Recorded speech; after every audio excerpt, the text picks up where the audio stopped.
আরে জয় মা তারা ক্যাটারার তো পাগল করে দিচ্ছে। মানে ৬৮০ টাকায় জন্মদিন বাড়ির মেনু, তাও আবার মাটন বিরিয়ানি চিকেন চাপ দিয়ে। চলো আজকে প্রথম থেকেই সবটা দেখাবো। তো চলে গেছিলাম ভেনিউতে। তো ভেনিউতে গিয়ে দেখো এখানে একটা কাকা ছিল সিকিউরিটি গার্ড, তো তার সাথে সেলফি তুলে নিলাম। আর জন্মদিন বাড়িটা বেশ ভালো সুন্দর করে সাজানো ছিল। প্রথমেই ছিল কফি, আর তারপরে ছিল ড্রাই চিলি চিকেন, আর তার সাথে সাথেই ছিল চিলি বেবিকর্ন। তো দেখতেই পাচ্ছ প্রত্যেকটা আইটেমই কিন্তু দেখতে খুব সুন্দর লাগছে। আর যতটা সুন্দর লাগছিল আর খেতেও কিন্তু তার থেকেও বেশি টেস্ট লাগছিল। বেবিকর্নটাকে আমি হালকা নিয়েছিলাম, কিন্তু বেবিকর্নটা কিন্তু আরও ভালো ছিল। তো তারপরেই ছিল ফুচকা। দেখো আমি লাইন দিয়ে ফুচকা নিতে চলে গেছিলাম। তো এর মধ্যে কিন্তু ফুচকাও ছিল। তো ফুচকাটার টেস্টও কিন্তু ছিল একেবারে অসাধারণ। বাদাম ফাদাম দিয়ে খুব সুন্দরভাবে সাজানো ছিল। ফুচকা যেহেতু আমি বেশি খাই না, তাই আমি একটাই খেয়েছিলাম। আর তারপরে দেখো এই যে কফিটাও আমি নিয়ে নিলাম। কফিটার টেস্টও কিন্তু খুব ভালো। কফিটা দেখেও বুঝতে পারছো যথেষ্ট ভালো লাগছে। আর এই শীতের মধ্যে গরম কফি কিন্তু রিফ্রেশিং। আর তার সাথে সাথে ছিল শীতে মকটেল। তো মকটেলটা দেখো ভাই আমাকে কত সুন্দরভাবে ডেকোরেশন করে দিয়ে দিল। আর এইরকমই ডেকোরেশন কিন্তু তোমরাও পেয়ে যাবে। এরা যা বলে তাই কিন্তু করে, মানে নাম এদের অনেক শুনেছি। আর এটা কিন্তু কাজও খুব ভালো করে। পাবলিক রিভিউও কিন্তু যথেষ্ট ভালো ছিল। মুখ দেখেই মানুষের বুঝতে পারছো খাবার দাবার খুব ভালো লেগেছে। আর তারপরে আমি চলে গেছিলাম খাবার দাওয়া করতে। তো প্রথমেই আমি নিয়ে নিয়েছিলাম স্যালাড, এই যে দেখতে পাচ্ছ স্যালাডটা।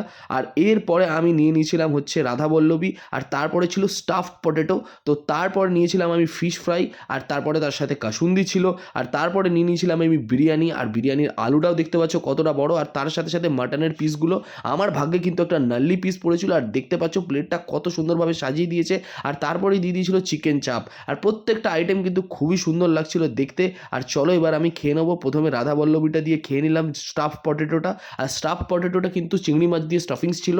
খেতে কিন্তু খুবই সুন্দর লাগছিল একটা ননভেজ স্টাফিংস দিয়ে। আর তারপরে কিন্তু এই যে ফিশ ফ্রাইটা দেখতে পাচ্ছ, আর এটা কিন্তু ছিল পিওর ভেটকি মাছের ফিশ ফ্রাই। আর এটার টেস্টও কিন্তু একেবারে অসাধারণ ছিল। আর এইখানে দেখতে পাচ্ছ মাটনের পিসটা, এটা ছিল নাল্লি পিস। আর এই পিসটা যতটা দেখতে ভালো লাগছিল, খেতে কিন্তু তার থেকেও ভালো ছিল। আর এই মাটনের পিসগুলো একেবারে নরম তুলতুলে, যাকে বলে একেবারে ঝরে ঝরে পড়ছে। আর তার সাথে সাথেই ছিল এই যে চিকেন চাপটা। আর এই সবগুলো দিয়ে এবার আমি খেয়ে নেবো। আর বিরিয়ানিটা কিন্তু ছিল প্রচণ্ড ঝুরঝুরে আর গরম, স্পাইসিও ছিল। আর মাটনগুলো কিন্তু একেবারে ঝরে ঝরে পড়ছিল যেমনটা বললাম। আর মাটনটা এতটাই গলে গেছিলো আমি মুখে দিতেই যেন মিলিয়ে যাচ্ছিল। আর তার সাথে সাথে চিকেনটাও কিন্তু খুবই টেস্টি ছিল এখানে। আর নাল্লি পিসটা দিয়ে খেতে কিন্তু আমার বেশ ভালো লাগছিল। এরপরেই ছিল কিন্তু ডেজার্ট আইটেম। আর ডেজার্ট আইটেমে ছিল কিন্তু নলেন গুড়ের রসগোল্লা, চাটনি, পাঁপড়, নলেন গুড়ের সন্দেশ, সমস্ত কিছু মিলিয়ে কিন্তু ৬৮০ টাকা। আর দেখতেই পাচ্ছ এরপরে কিন্তু ছিল হজমোলা। তো আমি অনেকগুলো নিয়ে নিয়েছিলাম। আর তারপরে হজমোলার পরে কিন্তু ছিল একটা আইসক্রিম কাউন্টার, যেখান থেকে আনলিমিটেড আইসক্রিম তোমরা নিতে পারবে। এরকম কোনো ব্যাপার না যে একটা দুটো। কি ভাবছো এখানে শেষ? না না না না। সকালে কিন্তু ছিল ব্রেকফাস্টে লুচি আলুর তরকারি। আর দুপুরে ছিল ভাত ডাল, একটা ছেঁচড়া, মাছের ঝোল। এই সমস্ত কিছু কিন্তু ৬৮০ টাকায়। তো রিকোয়ারমেন্ট থাকলে অবশ্যই যোগাযোগ করে নিও জয় মা তারা ক্যাটারারের সঙ্গে নিচে দেওয়ার নাম্বারে।